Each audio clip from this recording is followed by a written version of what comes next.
Hey everyone, I'm Colt Caparoon. Thank you for stopping by for another video. Today, in this video, we are going to answer the question, how effective is acoustic treatment and bass traps?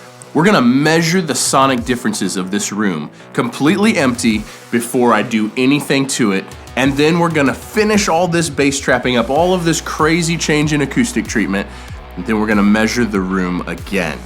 And I want to know, I'm doing this for me, but I hope you guys enjoy it. I want to know what the sonic differences are. Is there really a big difference when you spend the time to do this crazy stuff? Because this is taking forever.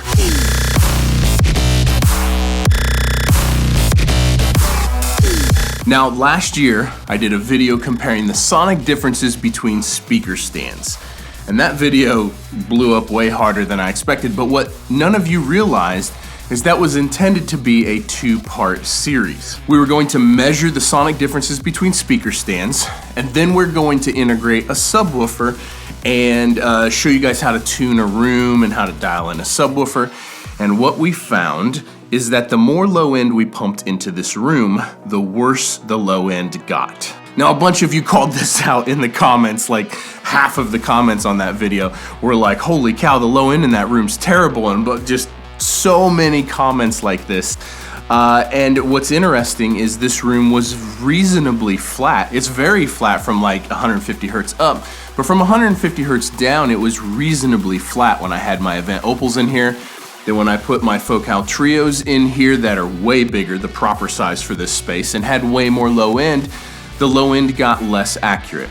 And then when I put the subwoofer in here, the Focal Sub 12, the low end got even less accurate. And the more we tried to dial it in and the more low end we shoved into the room, the less accurate the low end got. We spent 9 hours filming and trying to dial this subwoofer in before throwing in the towel and me being like, okay, I'm gonna have to fix this room. You guys never even seen any of that footage. Fast forward a month or two, I decide to put an Atmos rig in. This video is not about Atmos, so calm down.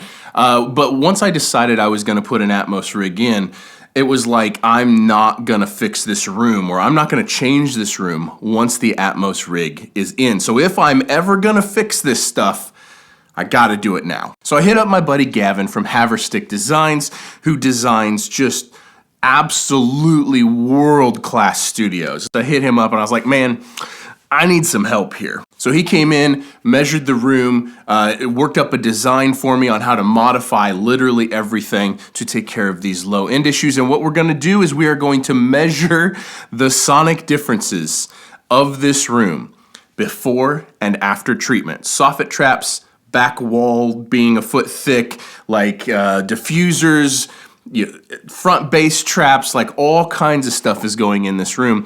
And when I'm done with it, we are going to measure the difference with the speakers in exactly the same spots and the microphone in exactly the same spots. And we're gonna find out how big of a difference acoustic treatment and bass trapping actually makes. This is probably not gonna be a short video, so if you don't have time right now, add it to your watch later, come back and check it out later. Because not only do I think this is gonna be a very entertaining video, I think this is gonna be a very informative video as well, and I hope you enjoy it. But first, we gotta back up a couple months before I started all this. So this room is gonna get heavily modified. We're gonna modify ceiling clouds, we're gonna add ceiling clouds, we're gonna add bass traps, where everything's gonna change. Soffits, gonna deal with HVAC. I'm scared, I'm nervous, I'm pumped. This is gonna be a lot. Okay, the plan is settled. I've got most of the stuff in. It is time to start construction, but first we have to empty this entire room. Let's get it done.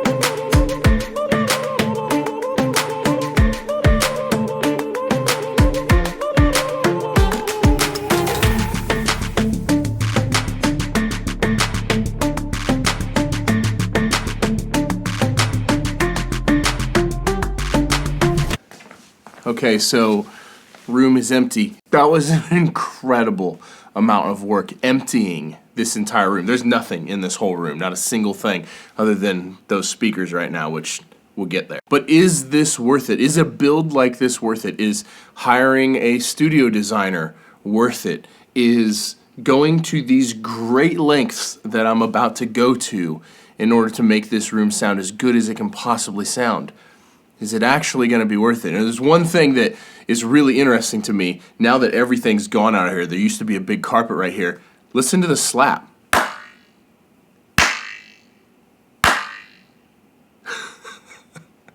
That's a floor-to-ceiling slap. And that's the reason why there was a giant carpet right here, because there was no ceiling clouds back up here. But that's always been part of the plan, is to get ceiling clouds here. It took a few years to get there. So now what we're going to do is we're going to move these speakers to the exact spots that they're going to be when this whole room is done. And then what we're going to do is we're going to measure the frequency response and the decay time of this room. Now, we kind of did this before when we were swapping out speaker stands, and a bunch of you guys were very upset in the comments about how it wasn't scientific enough because we were standing in the room and, you know, there's a bunch of stuff in the room and blah, blah, blah, blah. So this time we're going to do it perfectly scientifically. We've got two speakers, and we've got nothing else except that light, and that's going to be it. And those light stands are not going to do anything to change the frequency response of this room. So we got to have lights in here if we're going to film this. So we're going to run super long cables from these speakers into the B room in here. We're going to set up in here, and we're going to run cables all the way in there so we can sit in there while we do this measurement. And I'm really looking forward to this. Here we go.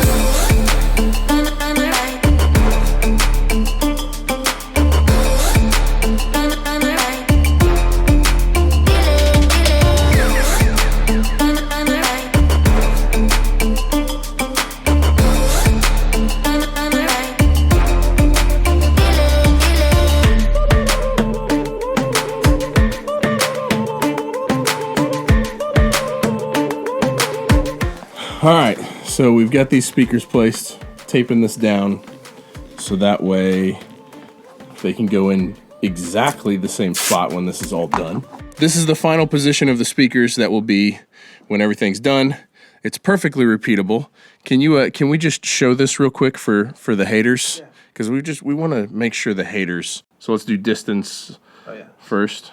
Distance 6.41. Okay.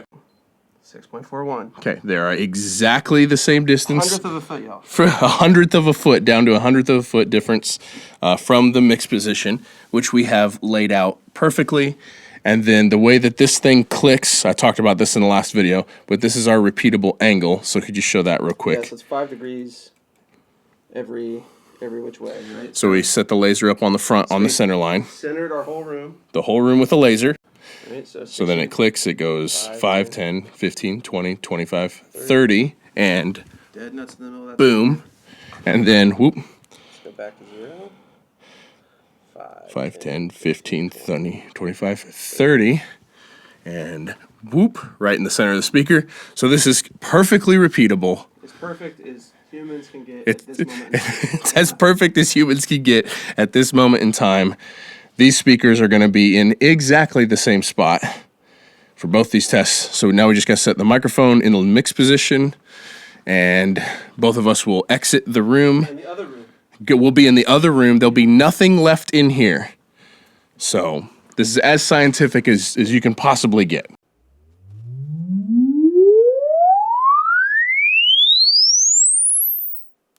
There's the problem. So it's really kind of, you have a big cancellation at 1. It's really centered at 100. So all of this to solve that. To solve that. Yeah. But yay me. It's going to make a huge difference though. Yeah.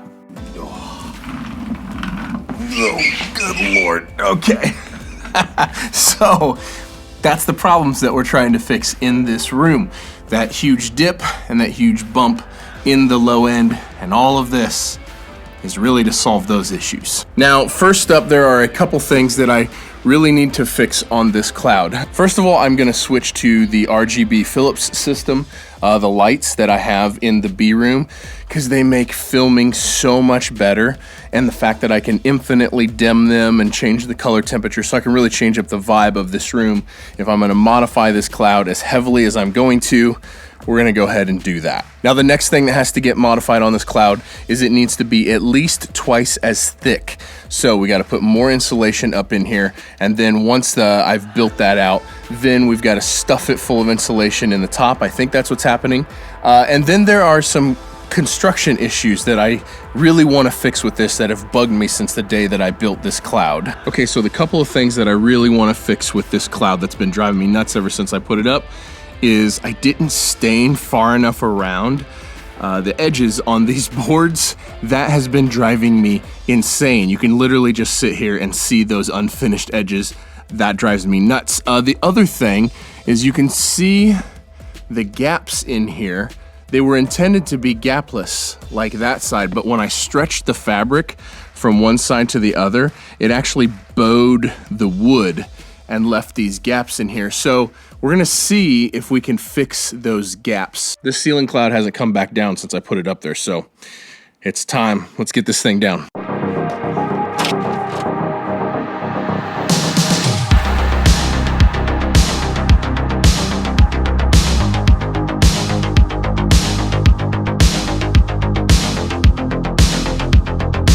Got it all the way down. That took a really long time. Here's what the backside of it looks like. Some of you didn't see in the time lapse of the original build of this that I did stuff this full of the 8-pound mineral wool. So this is what the inside of it looks like. So there's a couple things that we gotta fix. Here's what the backside looks like that's holding the lights. So we gotta go get some new lights. And then I didn't remember exactly how I put this together. So I'm gonna have to see if I can pull these boards all the way out. We're gonna attempt to disassemble this, and we'll see what happens.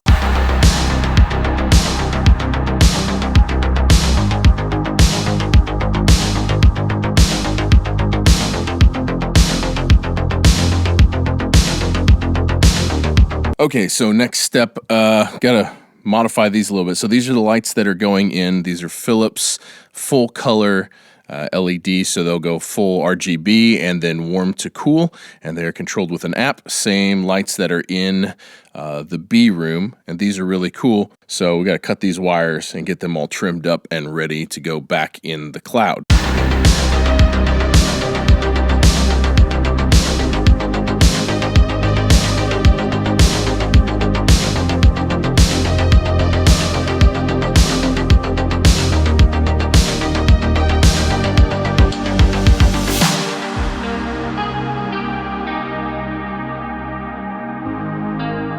Okay, so next up, I got a couple things I need to fix with this. As I've stretched fabric and put braces in and done all the things, it's kind of like it's doing this now. Like, it kind of warped a little bit, which is a bummer. But, so I got some big metal rails right here, and the plan is to put those all the way across. They're 10 foot. Put those all the way across. I've got some washers so we can like use them as spacers to make sure that this cloud is perfectly level and flat from one side to the other and structurally super rigid. So let's get that done. Here we go.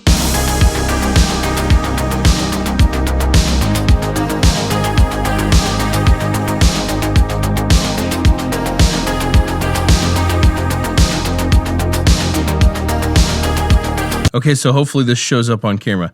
That is the angle that the steel is bent at. So I put those shims right in the middle down there.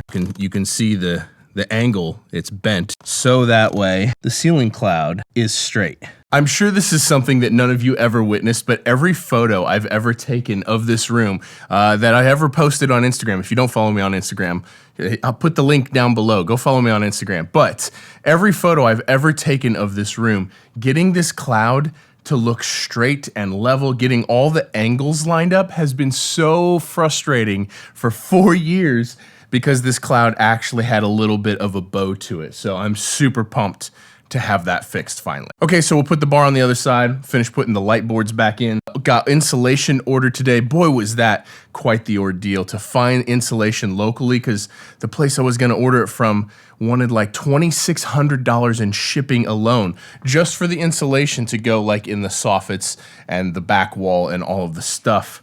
So I found a place locally. Let's get this cloud knocked out.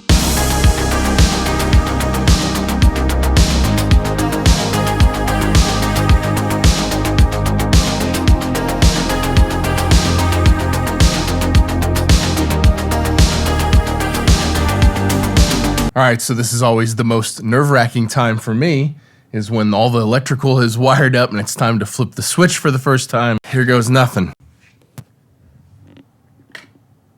Hey, they are all on, and it looks good.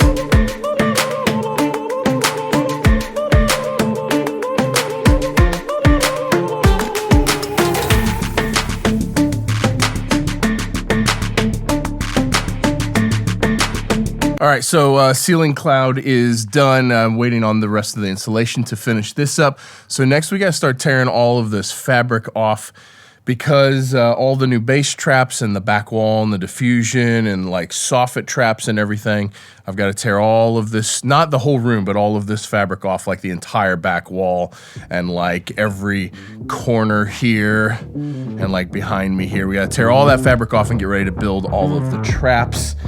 I'm tired, y'all. I'm already exhausted. Here we go. Let's get it done.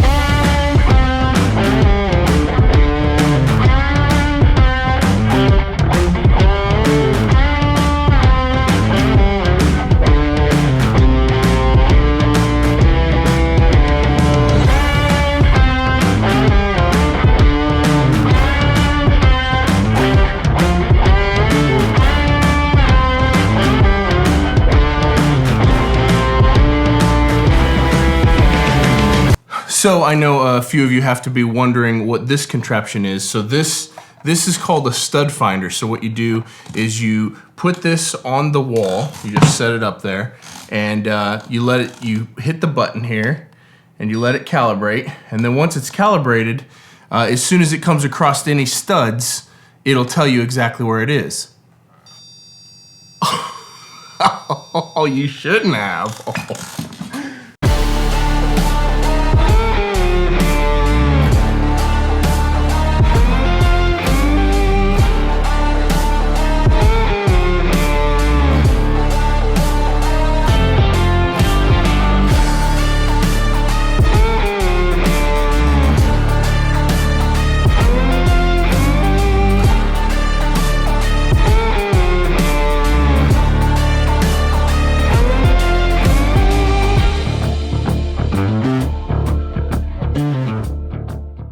Okay, first corner trap is done. I was a little bit nervous about, or the framing for the first corner trap is done. I was a little bit nervous about how sturdy this 2x2 frame would work out, but it actually ended up being like, it's rock solid. So this was kind of my test bed, because this wall right here has to support the diffuser. And I was like, is a 2x2 wall gonna be sturdy enough to support this giant diffuser that's going in here? And I think it will. We'll brace it, with a few more vertical pieces than this, but we're making progress. Let's get this wall knocked out.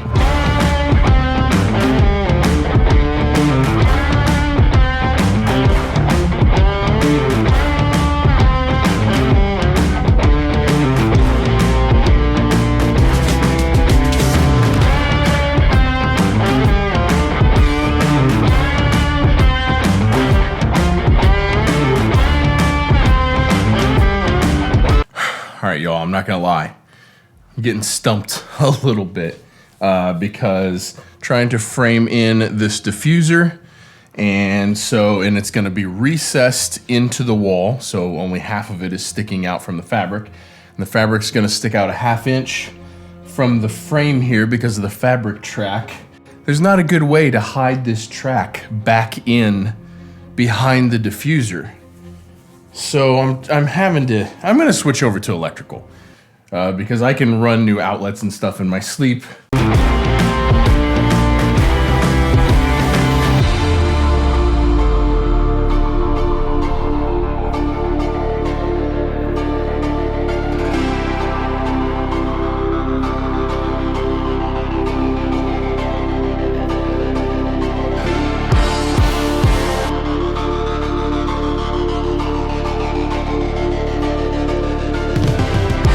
Well, this has been quite a significant pain in the butt.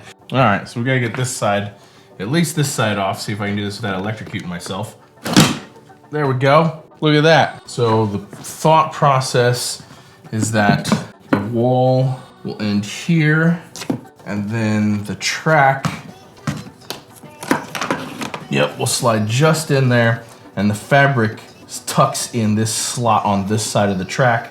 So that way wall will come out, fabric will be held a 1/2 inch or 1 inch off the edge of the framed wall with some trim, and then the fabric will go straight in there. So when it's all done, you won't see anything, that's good.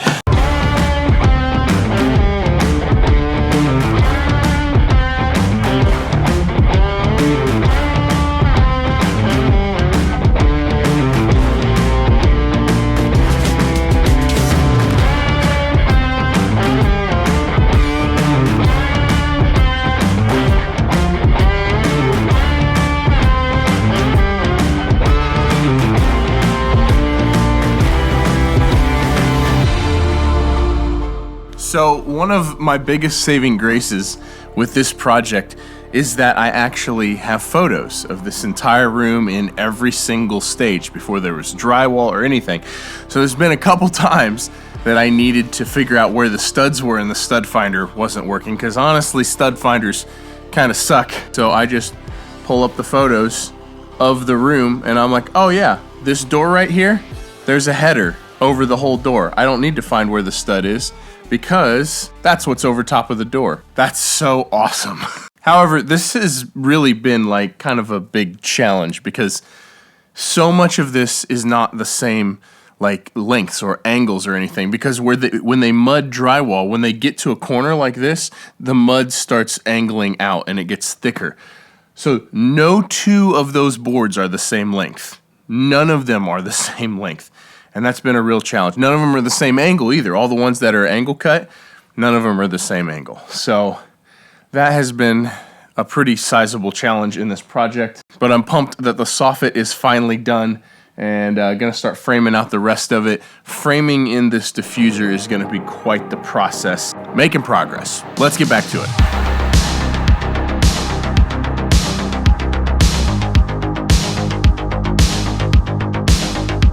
So this is one of the pieces that I'm talking about. We've got a 45-degree angle here, and then over here we have a 45-degree angle compounded with a 50-degree angle. Like, so many pieces like this, just taking forever.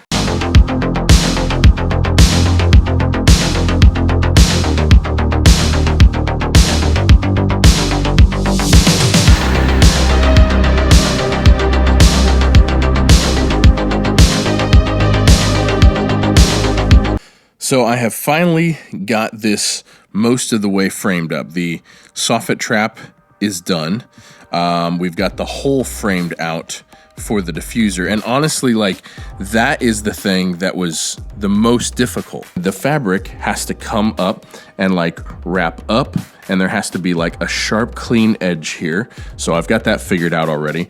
But it has to come up and wrap around a piece of trim that will be a spacer, and then come back in here and wrap back in here, but somehow not impede hanging the diffuser, which is like, It's been really difficult to figure that out, honestly. And the real problem is you have to figure all that out before you actually do any of this. So I have to know exactly what materials I'm going to use, exactly what spacers I'm going to use, what like sharp, clean edge I'm going to use for the fabric, like exactly how thick that all is, the exact dimensions of the diffuser. Like I had to figure all of that out before I could even begin framing this up. And so it took forever. Okay, so next thing we gotta do is I gotta extend down this ductwork.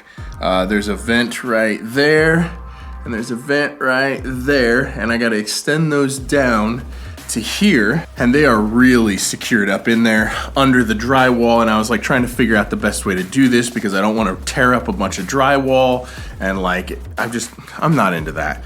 So, all you HVAC guys are gonna be real pumped on this, I'm sure. I just got some fittings here, like so, and we're gonna snip, snip, snip, snip, snip, snip, and compact them a little bit, shove them up in there, and then seal it all up, and then run some flexible pipe down to another pair of these, angling down. And that's the easiest way that I could come up with to do this. I'm sure that's not technically proper, but I'm not tearing drywall out in this project. It'll make the soundproofing worse, way dirtier, way more problems. I'm just not doing it. So this is what we're doing.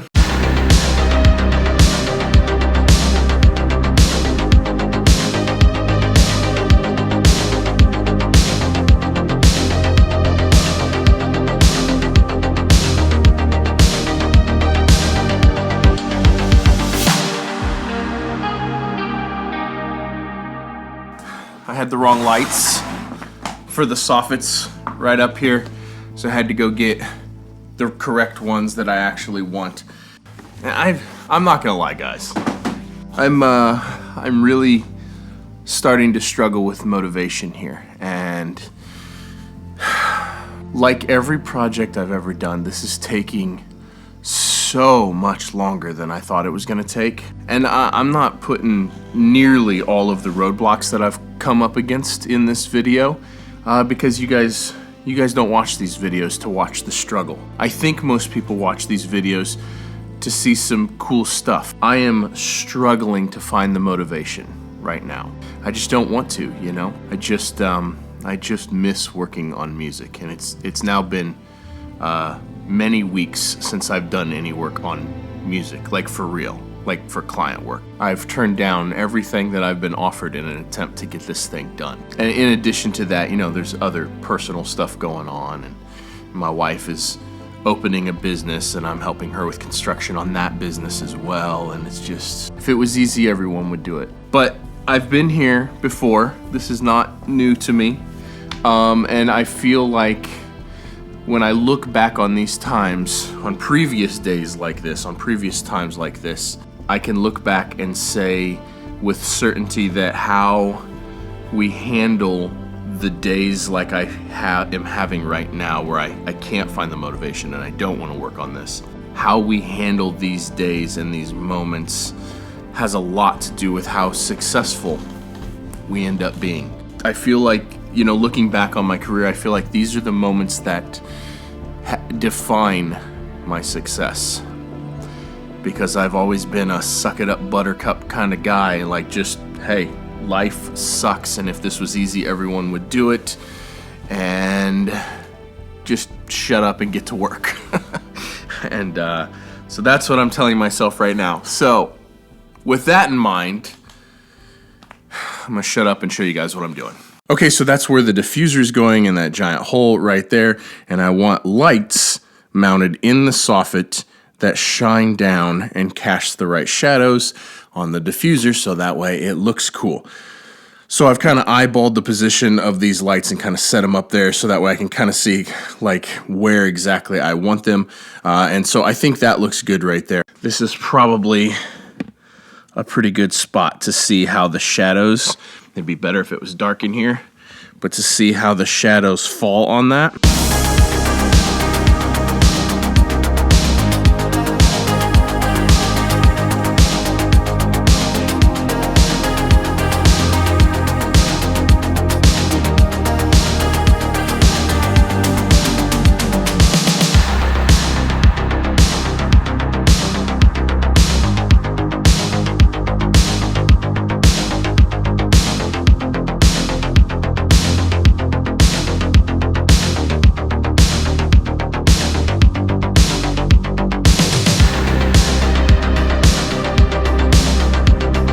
Okay, so I've got this all framed up here, and what's gonna happen is after I wrap all of the fabric, I'll get a sheet of 1/2-inch plywood that will mount on here on all these vertical studs that I just put up, so that way I have a mounting surface, because the diffusers are like, there has to be tons of mounts for all the diffuser pieces.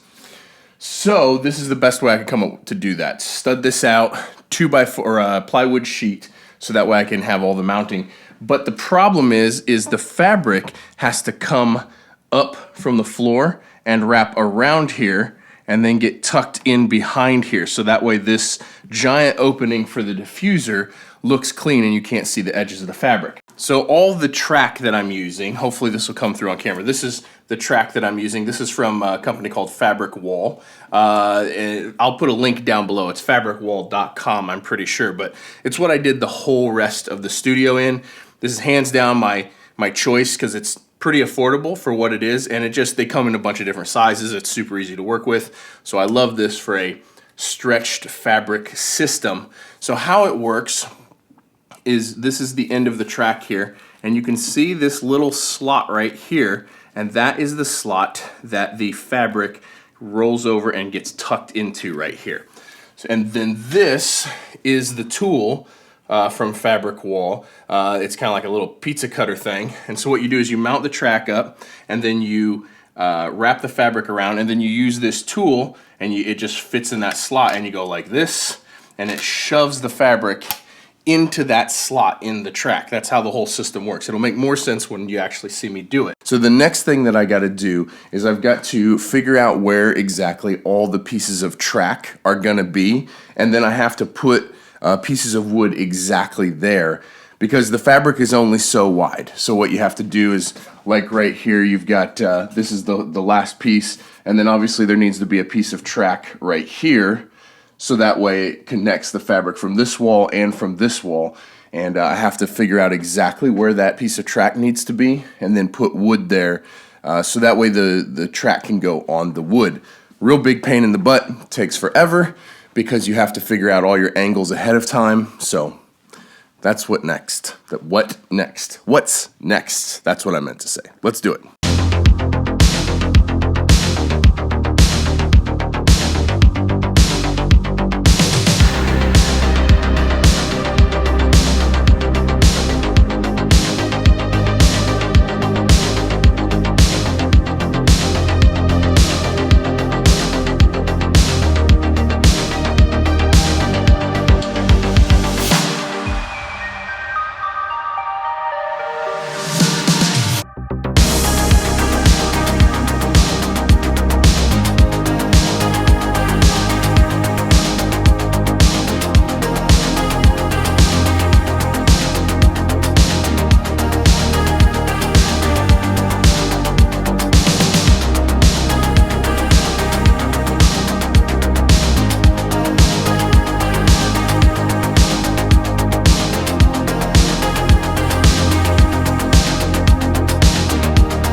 Yes!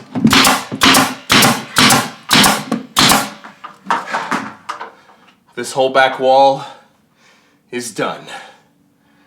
I'm gonna take a break, and then I'm gonna give you guys the walkthrough.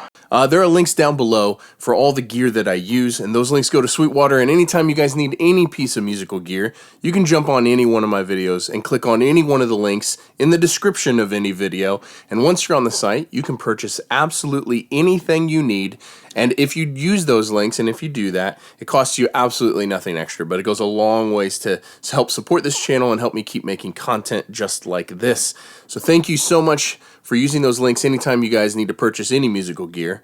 Thank you, Sweetwater, for sponsoring this video. And I will also drop links below to Gavin's website, to Haverstick Designs, so you can go check out all the insane studios that they have designed and built. There's some contact info on there if you'd like to contact him and get him to consult you for your studio. Well, that took a lot longer than I expected it to. So let me walk you guys through some of the details to explain why. So by far the hardest part was figuring out this diffuser situation, how to make this diffuser countersink in this wall so it's sticking half inside the wall and half outside the wall, while making sure that I could figure out how to make the fabric wrap up around here, have a sharp corner right here, and then tuck into the track behind it.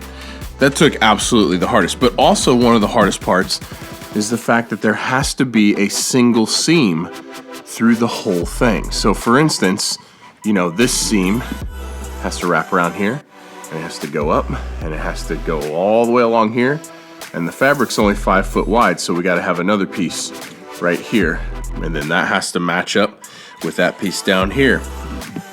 And then it has to run all the way over here and come around the corner, but that has to be a nice sharp corner for the fabric to wrap around.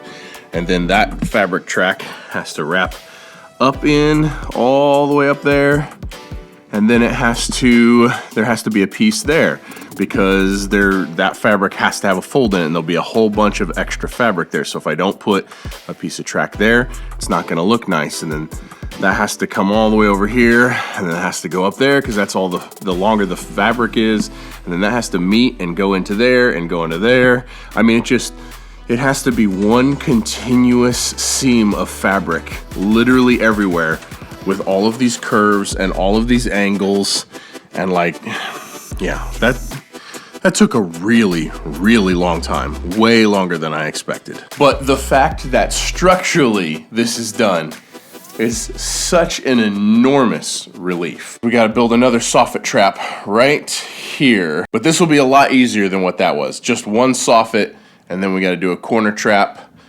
and a corner trap. So, we're gonna get this thing wrapped up, move all this stuff over, then we're gonna get that knocked out.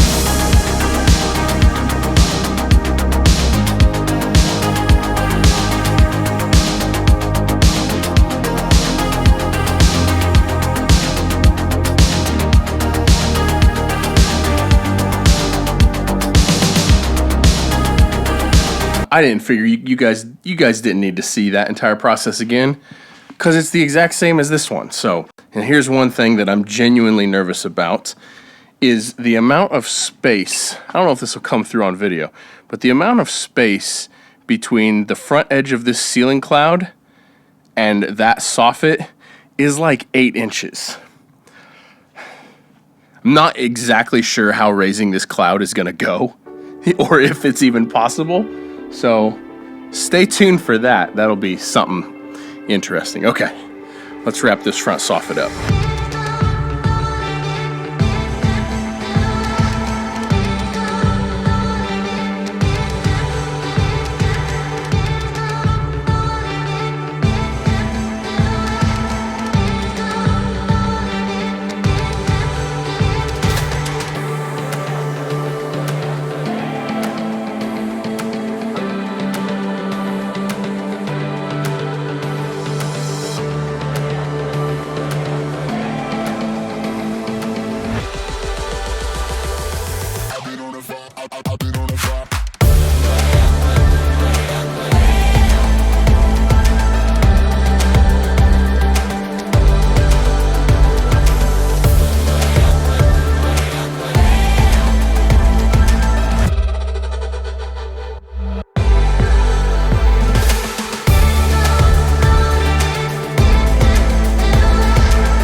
There we go.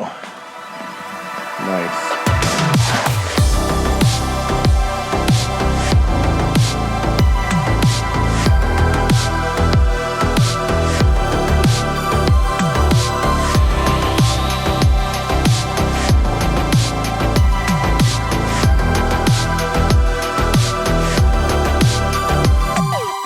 That's looking pretty good. It's the next morning. But man, am I so glad I had them do that. So let me give you a quick tour of this real quick. New ceiling clouds are up. Music City Acoustics built these for me because honestly, they just do a really, really good job. And ceiling clouds are hard. Like, ceiling clouds are really difficult and they're heavy. So these are a little over 7.5 foot by almost 4 foot each. So they're quite large. It is interesting. You can see how it's the exact same fabric, but you can see how kind of faded the fabric on mine is, the old one. They're definitely a little darker. So we're going to try to clean this up. But I will put a link down below to all Music City Acoustics stuff. If you are interested in panels, or especially ceiling clouds, but ceiling clouds, panels, treatment plans, whatever, go hit those links up because they do awesome work. Like these look so good. Like, look how crisp the corners are, and we got color changing RGB lights in them, and they came and hung them, and so fantastic job. Thank you guys. Thanks Music City Acoustics for getting those installed because it was a real pain, and I'm glad I didn't have to do it. Now this is the insulation that we're using for all the bass trapping. It's by a company called Knopf. Hopefully I'm saying that right. Let me see if I can get this right. So this is exactly what it is. You can pause and screenshot that if you would like. So this is a 1.6 pound insulation, as to where 703 and 705 is much denser, and the stuff I have upstairs already is significantly denser. So this stuff right here is Owens Corning 8-pound mineral wool, and it is pretty much sonically it's like a 705 equivalent, but it's significantly cheaper. And that's what's in all the walls, and that is what was in the original ceiling cloud. And so far it's worked really well. But apparently the softer, less dense stuff, I've got some of it over here. This stuff is really bouncy and soft. But apparently this is much better for the bass trapping. It does much better with low frequencies, which is what we're trying to solve here. So that's why we're using it.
All right, so let's talk about tools real quick. From Fabric Wall, which again is who I use for all the track in this, and I'll put links down below for literally all of this stuff.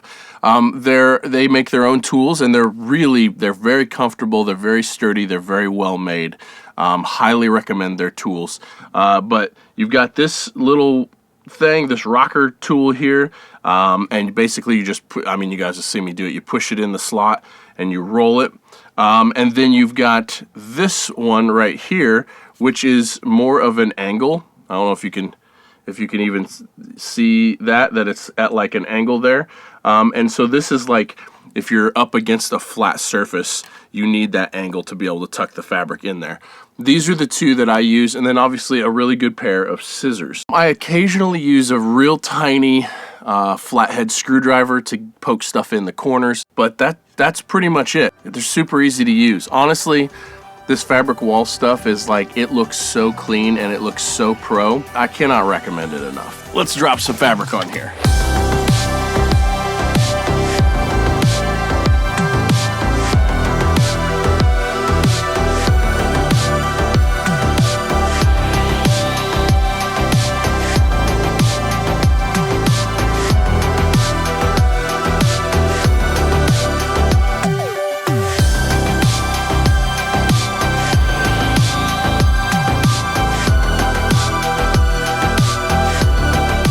Okay, so originally I had put all of this track back in here, so that way the fabric would like wrap and then like tuck into the track, or at least that was the plan. That's proven to be really difficult. So what I've been doing is just taking the crown stapler and just like pulling the fabric tight and then putting a staple in it, pulling the fabric tight, putting a staple in it. I'm not in love with it being this permanent, because I'll destroy the fabric if I ever have to pull it off of here.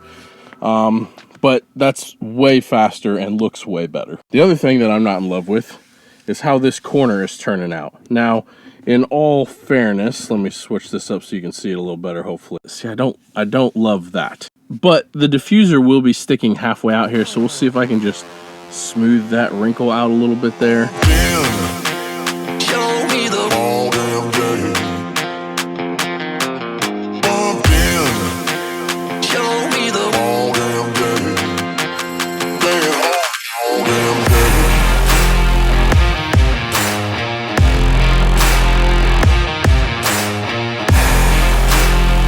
We got all the diffusers unboxed. I've had half of them up here for a while because I needed to figure out how big to make this, and then I just unboxed the other half. So these diffusers are from Acoustics, and they look really, really good. So in the box, you get instructions, QR code, so that way you can look at instructions on how to build it, and then you get the hangers, and then you get this template here. You can see that this is halfway between them, and so you would put this there, and then this tells you exactly where to put the brackets. The plan is to put some 1/2-inch plywood up here, because obviously I need a ton of mounting points. So 1/2-inch plywood in that slot, and then using the gauge here to put all the brackets. And hopefully how this has worked out is I made this opening just large enough so that way if the diffuser is sitting on the bottom lip, there will be just enough room up top to put it in and drop it on the hooks. And because it's up top, you shouldn't notice the gap being like a 1/2 inch larger up top.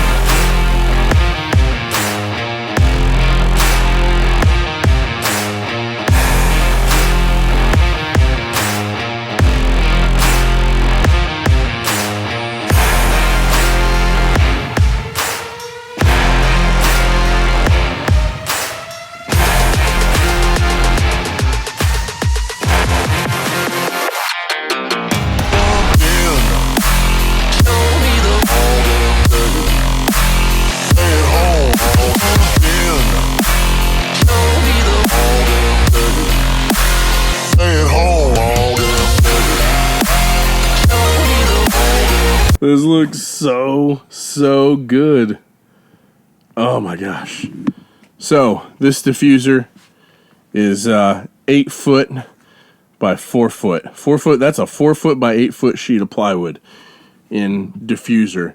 I love how like the light play, like they all light up differently depending on which way you go.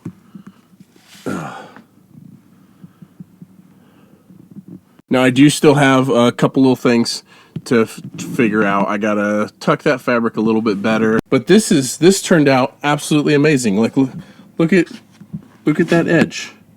This is what took so long, because this diffuser is set halfway in, halfway out of the wall. And getting that to look like that, oh, I'm so pumped on this. I'm so pumped. So this means that sonically, this room is done. Even though there's still fabric to work out, like I still got, a decent amount of fabric to do. I still got to put like outlet plates over there. Sonically, the room is done. And holy cow, does that feel good to say. This has taken so many months and so much energy and so much work. I'm getting really pumped.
Okay, so after spending some time getting these graphs lined up and running a few tests, what are you seeing? So kind of we go through and we start looking at the bottom end, which is where most of your treatment's focused to manage.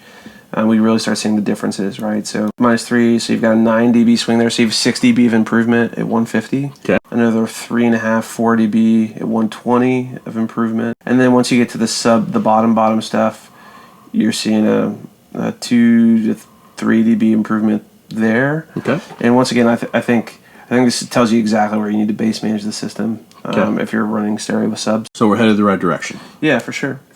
Okay, so now we are looking at waterfall charts, and so that's the old one, and you can see that blade running down there and how high that amplitude is. It's 85 hertz there, something like that. Yeah.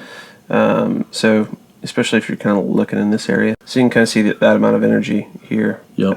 Especially at 100, it's the amount of level is pretty significant. And then if we move to our left, same situation, just with a new trapping and treatment. All of a sudden you lose a ton of energy there. Yep. The resonance, a ton of resonance goes away. Totally. You also, it's thundering outside. So, yeah. There's some rumble and from maybe thunder. the AC's on because it's 95 degrees or 98 degrees outside. Yeah. But yeah. But that big right there is crazy different. Yeah. So whatever you and Gavin did was super effective at 80 hertz, and that's bass guitar, that's electric guitar, that's kick drum, that's vocals, that's all of it, So, left and then here's your right. Mm-hmm. That's even worse. Which is even worse. And then if you move to your new right, is even better. Way better. Yeah. That's awesome. Yeah. Actually, if you look up in here, yep, this one at 500 too. Yep, it's significantly better up. Yeah. In the 120 hertz range too. Yeah, and that's just that's the time domain, right? So yep, that's all that stuff that hangs around. So yep. Killer, yeah. Cool, man. Okay, so that was an interesting test. From a frequency perspective, it wasn't super night and day. However, there was a 9 dB improvement in one spot. So it's somewhere between 3 and 9 dB of improvement, that the room is now flatter than it used to be. Now, Gavin was talking about how plus or minus 5 dB is a win to him, and we're totally inside of that window now. So That's great. That means that all of this treatment was worth it and it worked. However, I think we can do better. They're talking about when we use 2 subwoofers, how we do the bass management and how that can really like level things out. So what I'm really curious now to see is when we put both these subwoofers in here, how that shakes out, how smooth can we actually get that curve. Now, one of the things that was really, really interesting to me is the waterfall chart. The fact that the decay, so when you have a frequency that it's basically like an echo, like a reverb, but for low end.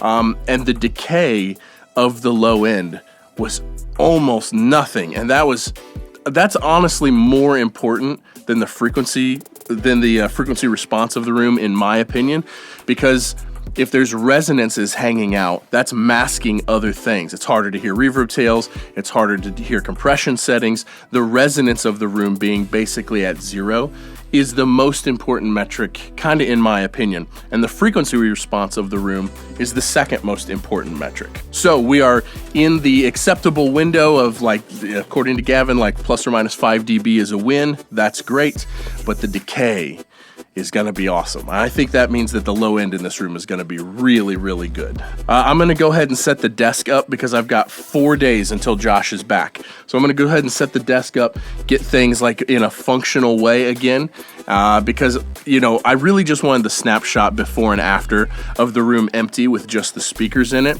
just as like a data point.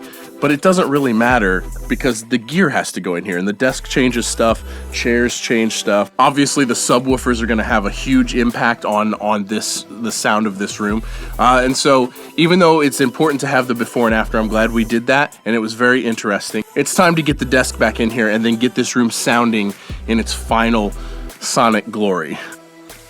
Desk put back together, moved the computer over here, just hooked up the monitor, keyboard, and mouse so I could get a bass going for what's coming next. First thing I want to do tomorrow, we are dialing in the subs and integrating everything and tuning the stereo rig. So the first thing that I need to do is I need to hook up the entire new rig, all the new Avid interfaces and everything, and I need to get all of that working before the end of the day. So let's do that now. All right, up first, Pro Tools HD chassis. So this is a desktop chassis that the HD card goes in. So there's the first part right there. Up next, the Pro Tools HDX card.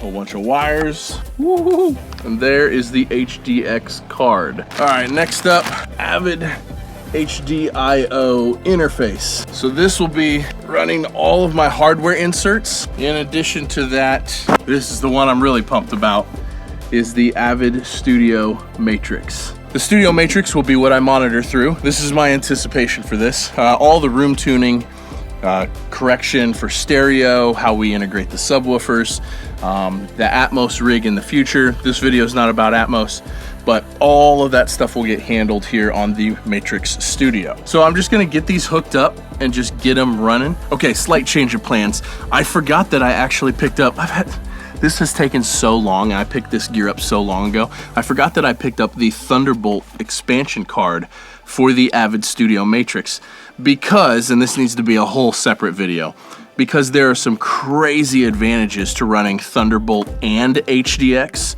with the Studio Matrix. Like a ton of crazy stuff that you can do if you connect it both ways to your computer. So because of that, we're just gonna hook it up via Thunderbolt. That way I don't have to upgrade my Pro Tools today. That way I can just get everything rolling. So we're gonna do that.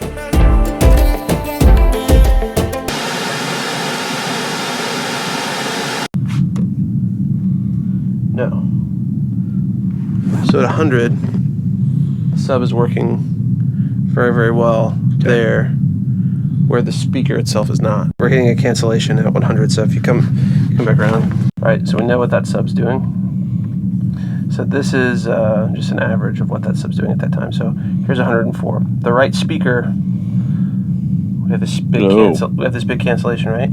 Interesting. So if we're looking at the response of that, it's almost, when we put them together, exactly opposite. So and that, cross that thing over above that point. Yeah. which is pretty high actually. Like normally I would cross that over lower, but in this case we don't have the flexibility to move the speakers wider unless we're going to move the desk back significantly, and you're going to sit back here, which isn't an option, right? So that's pretty cool on the right side. That gives us some flexibility that will level out your overall frequency response pretty nicely. Nice. Yeah. What we're trying to manage is efficiency of the system, right? Because when you have a two-way speaker, going to a three-way system where you have a lower woofer adds a crossover, but it allows that speaker to act more efficiently, right? This speaker operates from 240 hertz down. Okay. Right? So like normally this is handling lows. However, if we're saying, okay, you're going to take over 100 down or 105 or just above wherever that cut is, things might not be efficient, but your overall frequency response, like that cancellation is 10 dB, right? So is it a gain of dynamic range, or are we talking about frequency response? What's the compromise? There's always a compromise, no matter what it is. But in this situation, I'd probably cross it higher.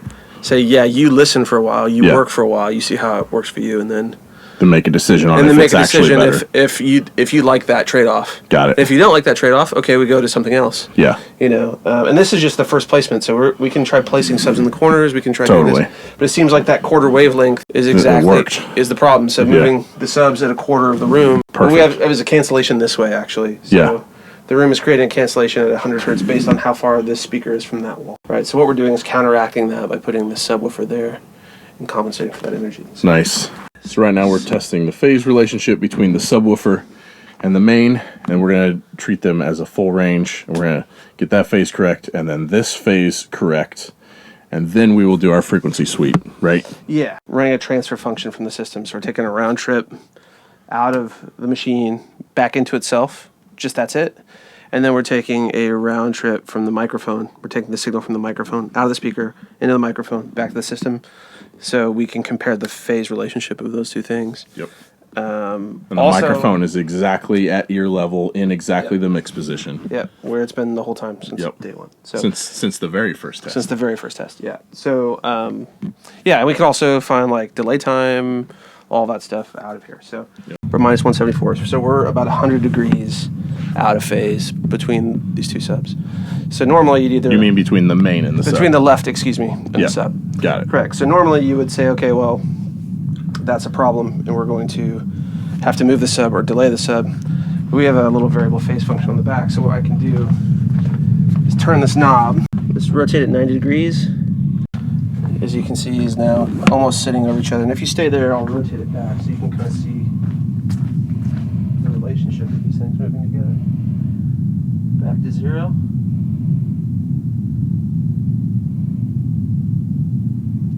Then back to 90-ish. And we'll really fine-tune that to ensure that that crossover frequency, they're really, really tight. That's cool.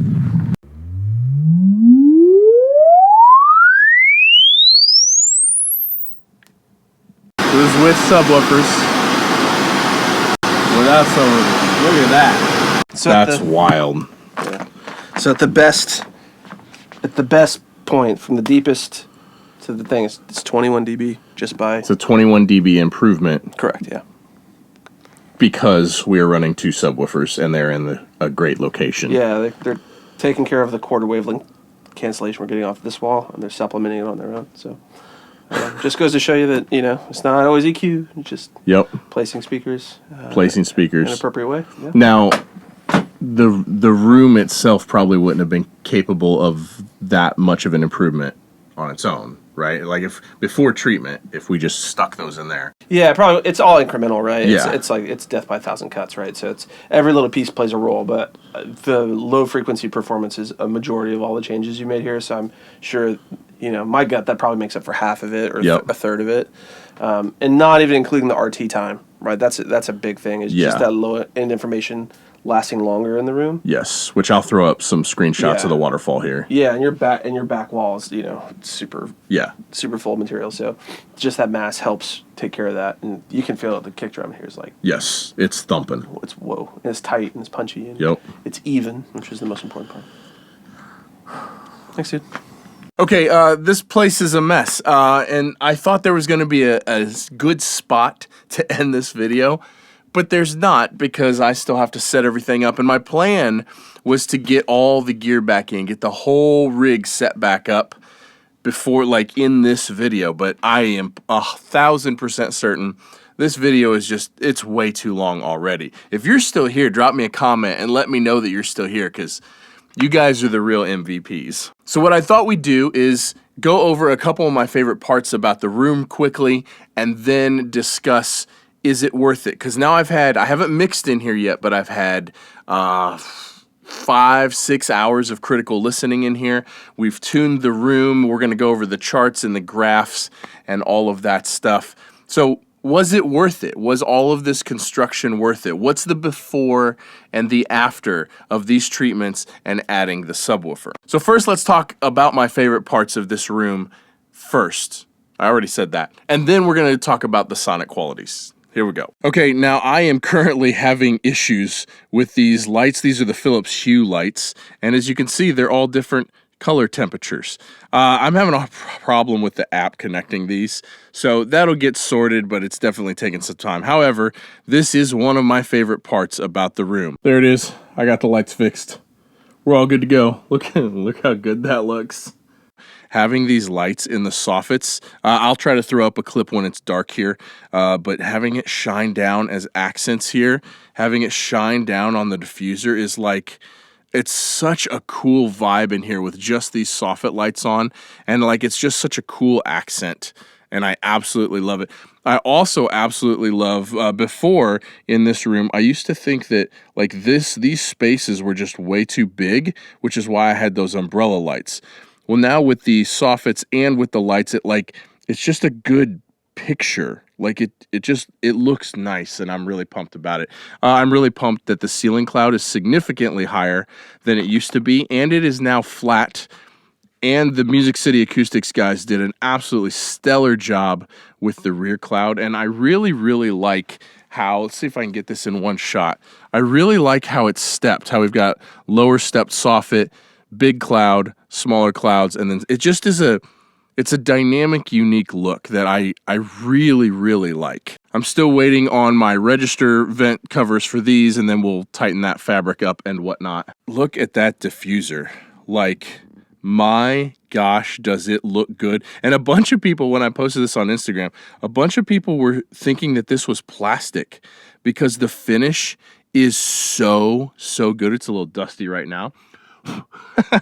The finish is so good on this Vicoustic diffuser, but this is all real wood. It's all actual hardwood, and it just, man, it just looks so good. I'm so pumped about it, and it really does a good job of keeping the room from sounding too dead, because at this point, the room is 100% treatment everywhere. It's 100%, and so that really does a lot to keep some liveliness in the room, keep it from sounding too dead. Between that and obviously the giant floor here, getting ready to hook everything back up. I also love the look of the corner traps. It's a lot of good angles. The angles are good, and I really, really like it. I still have to get light switch covers and whatnot, but I don't even think this is going to come through on camera. This is one of my favorite parts of the room because this is where you walk into the room. And I was just really concerned that this would be the most visible part of the room, and I wanted this tight. The fact that you cannot see the track or the fabric at all in there. The fact that this is a super crisp corner line. The fact that you come around here and it's, again, a super crisp corner line. Like, it worked. Like, all of those hours, the insane amount of hours that went into this back wall to make this look like this, it worked. We did it. So from a looks perspective, personally, I think the room looks awesome. It's what I wanted this room to look like from the beginning, but I'm glad we're here now. This is like this is just such a cool accent. I'm more excited about the looks of that, than I am maybe anything else. That right there, adding those soffit lights and the diffuser, just absolutely awesome. I didn't really lose any usable space with these corner traps because I never actually had anything tucked like in the corners anyway. There was never actually anything all the way in the corner. So I don't really feel like I've lost any space. But the most important thing is, how does it sound? Because this cost a lot of money, and this took an astronomical amount of time and energy to do. So, is it an improved sound? We're going to get into the charts, and I'm going to show you guys all the before and after measurements and everything here in a second. But just listening, what does it sound like? It is so good. It is, it's going to take some time to really wrap my head around how good it actually is. I can hear things that I've never heard in music before, in my own productions. I can identify problems with commercial releases and with my own previous work that I've never been able to identify before. It's shocking. I knew it would be good. I knew it would be a difference. I did not expect it to be this much of a difference. So in what sense is it better? The stereo image is better in here for sure. It's not crazy better, but it's definitely better. But really, from like 200 or 300 hertz and down, it's a shocking difference. Like, I can really hear what's happening down to 30, 40 hertz. Like, I can hear it. Like, it's just obvious. It's not like, it's not going to be guesswork anymore. Like, I can feel the differences in everything. I can feel exactly where kick drums, where their fundamental frequency is different. The note definition down low is crazy. The way I can hear the relationship between a bass guitar and a kick drum now is crazy. But it's wild to me that not any one of these things would have solved the problems all on their own. The room made it a little bit better. You know, adding a subwoofer made it a little bit better. Changing the monitor placement made it a little bit better. The tuning in the Matrix Studio made it a little bit better. Adding the second subwoofer made it a little bit better. But when you put it all together to one cohesive package, that's what bringing professionals in does for you, because I could not possibly have gotten to this end result on my own. I needed people like Gavin from Haverstick Designs and like Josh from Focal, and like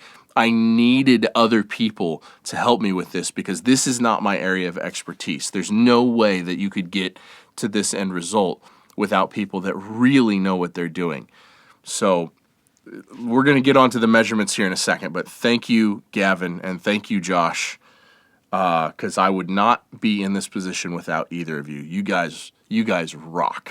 Okay, let's dive into the computer and let's look at the charts and the actual differences in the before and afters. Okay, so I have a handful of screenshots and charts to show you here to kind of illustrate what we've done with this room. Now, the first one here that I think is kind of one of the most telling is this screenshot right here. Now, the green line is before treatment and the blue line is after treatment and with the subs. Now, I want to make sure that this is crystal clear. There is no EQ on this monitoring system. There's no EQ on the subwoofers. There's no EQ on the mains. There's no room correction happening whatsoever. This is just monitor placement, a crossover point, because obviously we had to cross over the subs, so you know you have to cross over subs, where we cross them over, the frequency that we cross them over, and the sub placement. That's what we're looking at here. So this is not room corrected whatsoever. So the green line is before the treatment and the blue line is after treatment with the subwoofer. And you can kind of see, especially if we zoom in here a little bit, you can really see that this huge dip, this is like 100 hertz right here, how this is the problem that we're most trying to address. And that the difference from this lowest peak to this highest peak here on the green, this is the swing, the plus or minus of the room. So before treatment, that was a 25 dB swing that we have there. And now, you know, if you set, depending on where you look at this, I mean, it's anywhere from like 6 dB to maybe like 9 dB swing now. Now, this is 24 dB per octave smoothing.